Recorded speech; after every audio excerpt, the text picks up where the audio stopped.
अर्थ बस इतना सा ही है कि भगवान मेरे हैं, ठाकुर जी मेरे हैं और मैं उनका हूँ। ये भगवान मेरे हैं, विठ्ठल माझा मी विठ्ठला। सीधा सीधा सा तो अर्थ है। गोविंद मेरो है, गोपाल मेरो है, बस यही भाव है कि ठाकुर जी मेरे हैं। व्रज में कह देते गोविंद मेरो है, गोपाल मेरो है। हम तुम्हारे थे प्रभु जी, हम तुम्हारे हैं, हम तुम्हारे ही रहेंगे ओ मेरे प्रियतम। तुम हमारे थे प्रभु जी, तुम हमारे हो, तुम हमारे ही रहोगे ओ मेरे प्रियतम। यही भाव है इसका। कृष्ण मेरे हैं, श्याम सुंदर मेरे हैं, भगवान मेरे हैं, गोविंद मेरे हैं और मैं भगवान का हूँ। इतना सा भाव बनाने में पूरा जीवन निकल जाता है व्यक्ति का, पूरा जीवन। इन संकीर्तनों के माध्यम से हम भगवान में एकाग्रता करके उनके चरणों में प्रेम कर पाते हैं। संकीर्तन से क्या मिलता है? लोग कहते हैं कि सीधे सीधे ही कथा कह दें, तो ये कीर्तन क्यों ही कराया जाता है? प्रारंभ में संकीर्तन होता है, फिर कथा प्रारंभ होती है और हर कथा में ऐसा ही होता है। हर कथा व्यास ऐसा ही करते हैं। क्यों करते हैं? क्योंकि हमारा मन इतना एकाग्र नहीं है कि तुरंत भगवान में लग जाए। हम दुनियादारी से उलझ के आते हैं, दुनियादारी को छोड़ कर आते हैं। बड़ी मुश्किल से घर को, बच्चों को, दुनिया के कार्य को सब छोड़ करके फिर आके कथा में बैठते हैं, तो मन में कुछ न कुछ अंश घर के, परिवार के, समस्याओं के और तमाम झंझटों के रह ही जाते हैं यहाँ बैठते बैठते तक भी। तो क्या किया जाए? ऐसे में कथा कैसे समझ आएगी? कथा समझ नहीं आएगी तो क्या करें? मन को एकाग्र कैसे करें? वो जो पीछे छूट गया है उसे बिल्कुल छोड़ कैसे दें? और ये मन जो चंचल हो रहा है इसको बिल्कुल व्यवस्थित कैसे करें? तो इसके लिए संकीर्तन है। भगवान का नाम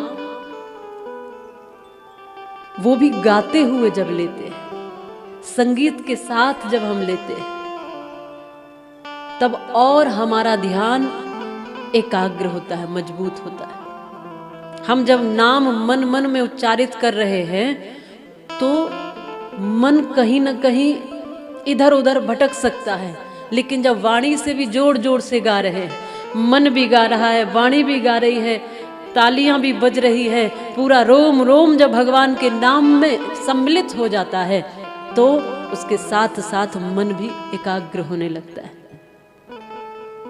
धीरे धीरे भगवान का नाम संकीर्तन पार कर देता है। हम हमेशा कहते हैं कि हमारे जीवन में बचपन से एक विषय जो रहा महत्वपूर्ण, या बचपन से जो प्रतिदिन हमारे अभ्यास में रहा, प्रतिदिन की दिनचर्या में रहा, वो संकीर्तन ही रहा। नित्य प्रति कीर्तन करना ठाकुर जी का, नित्य कीर्तन करना, नित्य संकीर्तन करना, उनकी महिमा का गान करना। और कीर्तन में देखो आनंद आने लगता है। हो सकता है कि आप कथा सुनते सुनते आपका मन कहीं एक बार को चला जाए, हो सकता है नाम जप करते करते मन एक बार को इधर उधर चला जाए, लेकिन संकीर्तन अगर वास्तव में आप गा गा के कर रहे हो और साथ में सब मिलकर कर रहे हो, एक अकेला भी कीर्तन करे तो हो सकता है कि वो थोड़ी देर में मन उसका ऊबने लगे। होता है जिसको अभ्यास नहीं होता उसको भगवान का नाम भी जल्दी से रुचिकर नहीं लगता। ये तो अभ्यास बनाना पड़ता है। जब अभ्यास बनता है तो आप अकेले अकेले भी आनंद में कीर्तन कर लोगे, लेकिन अभ्यास नहीं है तब तक क्या करो, सब लोग मिल करके फिर कीर्तन करो। और अभ्यास हो जाएगा तो ये कीर्तन आपके मन को ऐसा मांझ देगा। ये कीर्तन, भगवान का नाम साबुन का काम करता है, सारी गंदगी धुल देता है, साफ कर देता है, सारे दाग मिटा देता है भीतर। हमारी वाणी पवित्र हो जाती है, हमारा मन पवित्र होता है, हमारा चित्त शुद्ध होता है, हमारा जीवन धन्य होता है और हम पात्र बन पाते हैं। तो संकीर्तन क्यों करना है प्रारंभ में? ताकि हम कथा के अधिकारी बन सकें, कथा के पात्र बन सकें, कथा सुनने के लिए तैयार हो सके। हम पहले मन को तैयार किया जाता है, एकदम से कथा नहीं दी जा सकती, उसको मन को पहले व्यवस्थित किया जाता है, एकाग्र किया जाता है, तैयार किया जाता है, फिर ठाकुर जी की कथा उसमें समाने लगती है।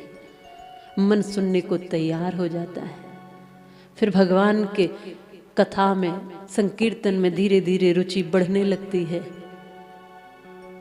जब रुचि बढ़ती है तो नित्य प्रति हम अभ्यास करने लगते हैं, नित्य प्रति फिर वो कार्य करने लगते हैं। जिस कार्य में आपकी रुचि है वही कार्य आप नित्य कर सकते हो। बिना रुचि के यदि आप कर भी रहे हो तो फिर वह कार्य आपकी प्रसन्नता का कारण नहीं बनेगा। जिसमें आपको रुचि नहीं है और वो कर रहे हो तो वो आपको प्रसन्नता नहीं देगा। कई बार बहुत से कार्य मजबूरी में करते हैं लोग, कई बार बहुत से कार्य किसी के कहने पर कर देते हैं, कई बार बहुत से कार्य किसी के दबाव में, प्रेशर में कर देते हैं। पिताजी ने कहा कि ये नौकरी कर लो और उस दबाव में नौकरी कर ली, मन नहीं लग रहा बच्चे का उस नौकरी में, ये चाहता नहीं है, मन तो चाहता था कुछ और बन जाऊं, कुछ और कर लूं। अब जैसे उदाहरण के लिए गोपाल भैया हमारे संगीत के प्रेमी हैं, रुचिकर हैं, और ये उनका मुख्य और प्रमुख विषय है, केवल प्रोफेशन नहीं है, आत्मीय विषय है। आत्मा से उसको चाहते, ठीक है। उदाहरण एक ले लेते हैं। अब इनको कहा जाए कि आप ये कार्य मत करिए, आप कोई दूसरा कार्य कर लीजिए, आपको कोई दूसरी नौकरी कर लेनी चाहिए, उसमें सैलरी इससे ज्यादा है, बहुत ज्यादा मिलेगी। हो सकता है कि मजबूरी में ये है कोई भी है कि वो कार्य कर ले, जरूरत हो तो, कि ठीक है भैया नौकरी करते हैं, जरूरत है, लेकिन वो कार्य प्रसन्नता नहीं देगा। देगा क्या? प्रसन्नता क्या कार्य देता है? जो कार्य आप आत्मा से पसंद करते हो, जिसमें आपने बरसों बरसों लगाई हैं, जिसके लिए आप तपे हो, जिसमें आपने साधना की है, वो कार्य आपको प्रसन्नता देता है। जैसे इन्हीं का क्यों हमको ही कोई कह दे कि कोई और कार्य कर लो। कई बार पूछते हैं लोग कि आप कथा नहीं करते तो और क्या करते? हमने कहा कुछ नहीं करते, कुछ भी नहीं करते। ऐसा नहीं होगा कि आपके पास जीवन में अवसर नहीं आएंगे, बहुत सारे अवसर आते हैं। हमारे सामने भी बहुत सारे अवसर थे, हमसे भी बहुत सारे विषयों के लिए कहा गया था, ऐसा कर लो, ऐसा कर लो, ऐसा कर लो। पर क्या करें, हृदय में जो बात जमती नहीं है, भाती नहीं है, वो उतरती नहीं है भीतर। और जिस बालक ने 4 साल 5 साल की उम्र से मजीरे पकड़ लिए हो और नाम संकीर्तन गाया हो, आप चिंतन करना कि भगवान के भजन गाए हो, खूब आनंद किया हो भजनों पे, टोली बना बना के खूब बाहर तक, दूर दूर तक गए हैं छोटे छोटे बच्चे, और वही भजन, वही संकीर्तन, वही नाम ठाकुर जी का। और कैसे गा रहे हो? किसी के कहने से नहीं, प्रेम में गा रहे हो आप। तो जब प्रेम में गाने लगते हो तो किसी के दबाव में नहीं गा सकते। जिस दिन आपको प्रेम में गाने की आदत हो गई तो किसी के कहने पे नहीं गा सकते। संगीत वैसा विषय ही नहीं।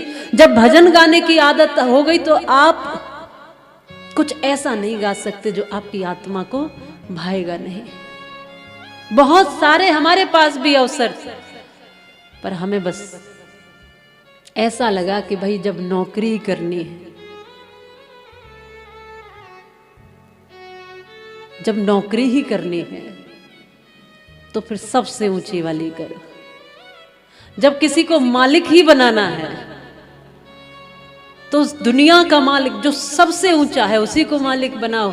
और जब गीत ही गाने हैं तो उसी के गीत गाओ। जब किसी को रिझाना ही है तो उसी को रिझाओ ना। ये हृदय से आता था। नहीं गा सकते हम किसी व्यक्ति के लिए, हम गाएंगे तो अपनी मस्ती के लिए, हम गाएंगे तो अपने ठाकुर के लिए। ये भाव आता है। हम जो गाएंगे वो मस्ती में गाएंगे, हम कई बार हमारे ये भैया सब संगीत पे बैठते हैं, हम मस्ती में गाते हैं, हम गज़ल भी गाने लगते हैं, हम मस्ती में गुनगुनाने लगते हैं, लेकिन हमारे भीतर से कोई अश्लील शब्द अगर किसी गीत में है, किसी गाने में है, वो उतर ही नहीं सकता जुबान पर, आप गा ही नहीं पाओगे। आप गाओगे तो उसमें कहीं ना कहीं श्याम सुंदर को देख करके गा सकते हो।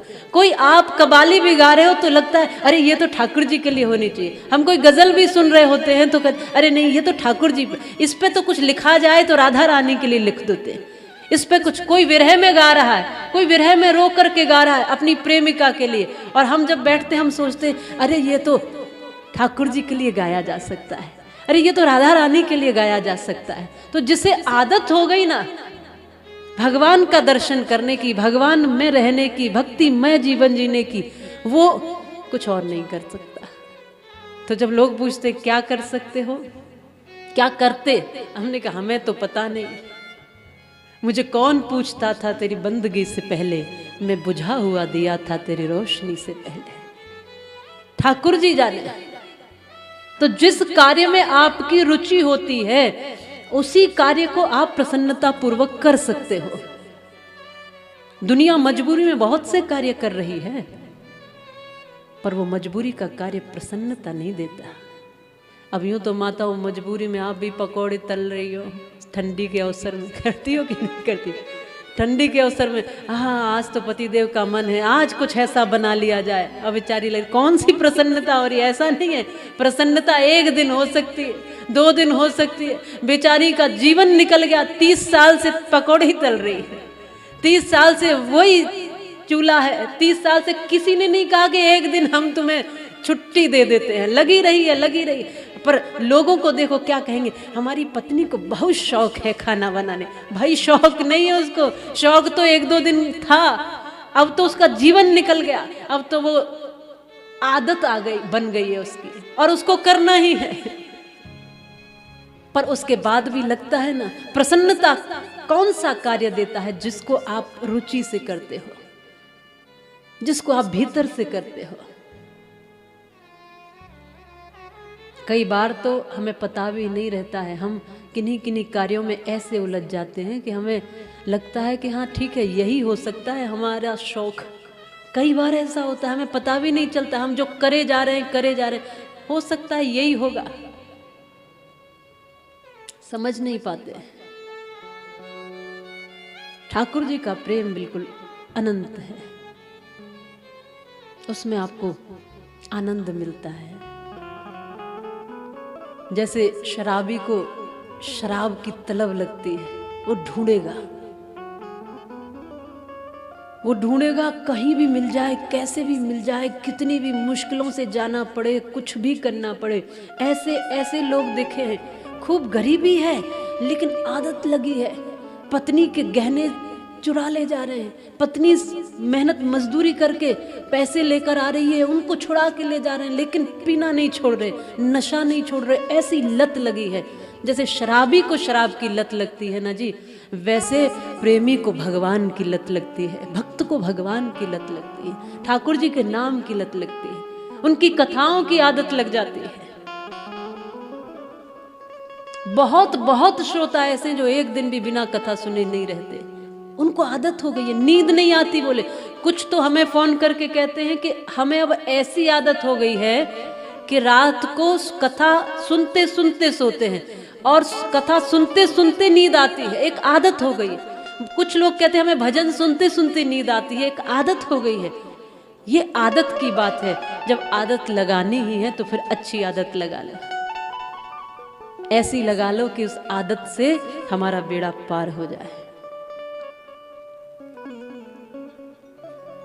धीरे धीरे धीरे धीरे धीरे धीरे ऐसा विरह प्रकट होगा, ऐसी भीतर से वेदना उठेगी कि आप जिस दिन भी भगवान का भजन नहीं करोगे ना, उस दिन आपको भोजन अच्छा नहीं लगेगा।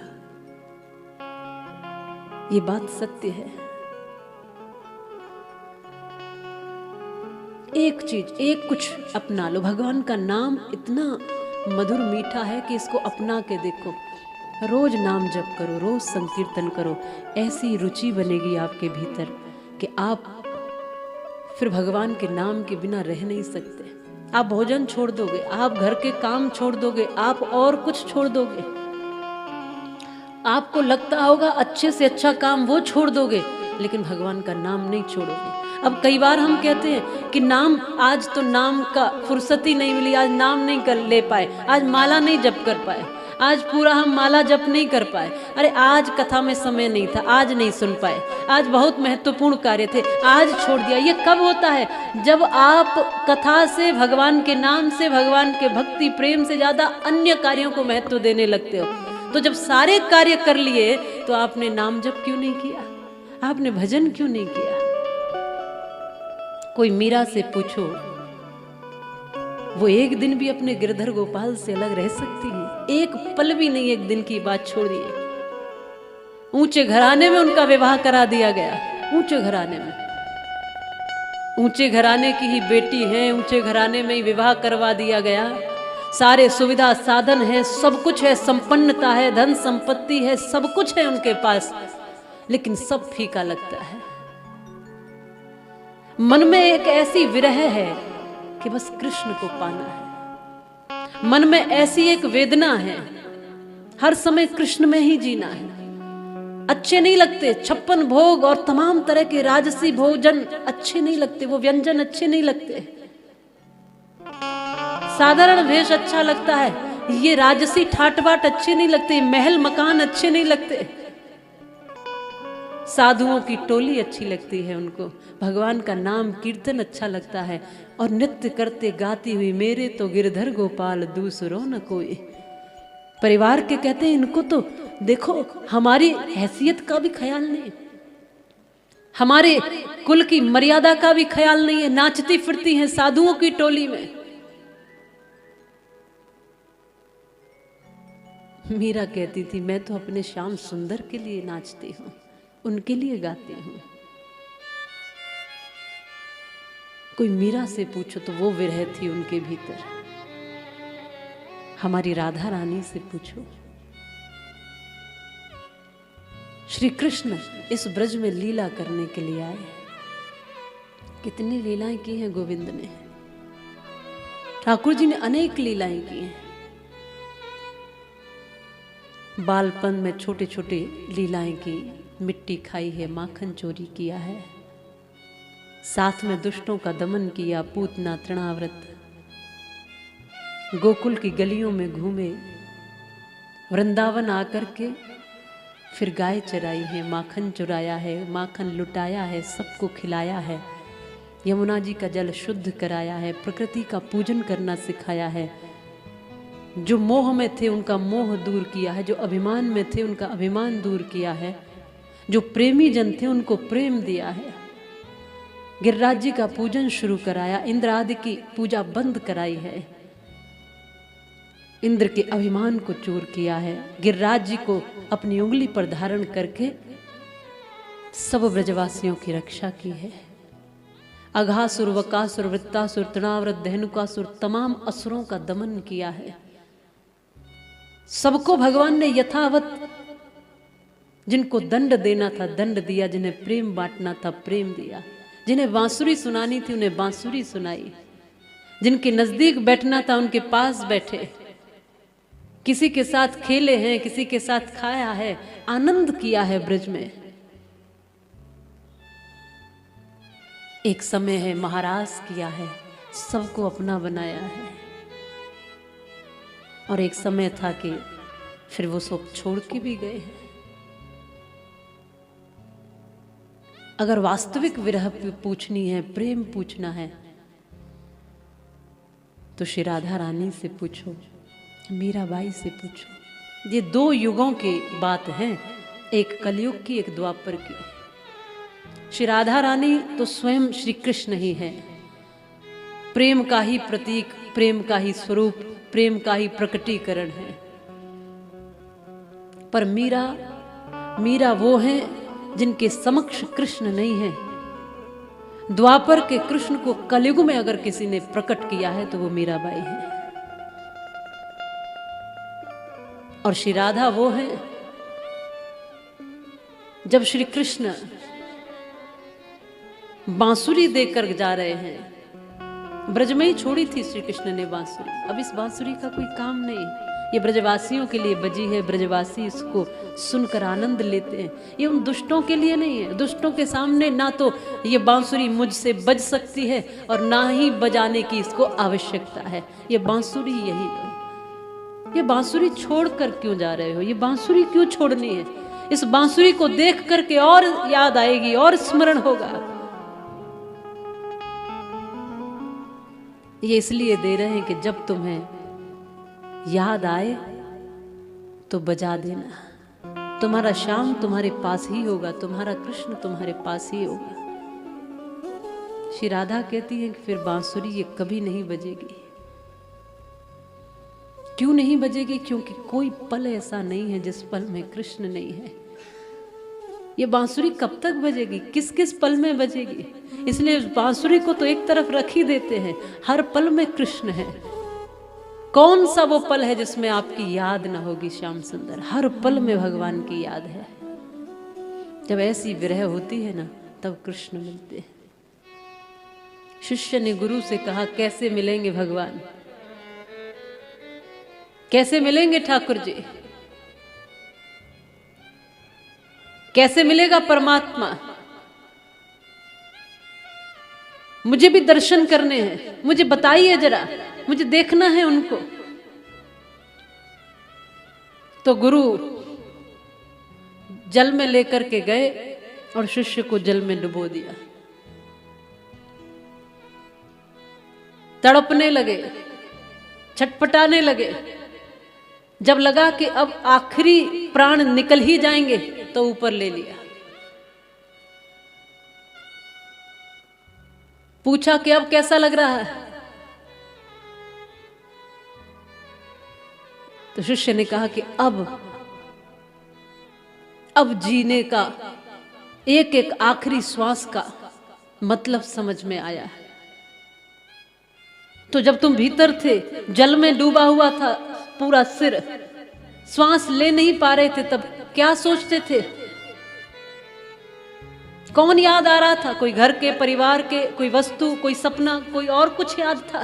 बोले कुछ नहीं। तब तो ऐसा लग रहा था कि कोई एक बार बस कोई एक श्वास ले लेने दे, प्राण बच जाए, एक श्वास मिल जाए बस। छटपटाहट थी, तड़प रहे थे एक श्वास लेने के लिए। बोले बस जिस दिन तुम्हारी श्वास श्वास पर कृष्ण के प्रति छटपटाहट पैदा हो जाएगी, उस दिन कृष्ण तुम्हारे ही है। यही सत्य है। इतनी छटपटाहट कि प्राण निकले जा रहे हैं और आखिरी बार ऐसा लग रहा हो कि एक श्वास न मिली तो प्राण छूट जाएंगे। बस इतनी छटपटाहट हमारे भीतर हो जाए भगवान के लिए, तब जाके भगवान मिलते हैं। जैसे मछली तड़पती है जल के लिए, नहीं मिलेगा जल तो प्राण दे देगी, मर जाएगी। जब प्रेमी को ये विरह होता है, तब जाके परमात्मा मिलता है। और ये प्रेम हमें सिखाया है श्री राधा रानी ने, मीरा ने। ये प्रेम हमें सिखाया है भक्तों ने। एक भाव आता भी है।